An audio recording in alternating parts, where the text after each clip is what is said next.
বলছি আপনার মূল্যবান সময়টিকে নষ্ট না করে আমাদের ভিআইপি কাউন্টারে দর্শন অনুদান দিন এবং সবার আগে প্রতিমা দর্শন করুন।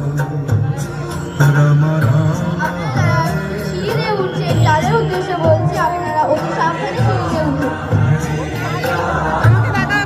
আপনারা যারা মণ্ডপের ভেতরে আছেন তাদের উদ্দেশ্যে বলছি আপনাদের যদি প্রতিমা দর্শন করা হয়ে যায় তাহলে আপনারা মণ্ডপের ডান দিকে বাহির পথ রয়েছে সেখান থেকে ধীরে ধীরে বেরিয়ে আসুন।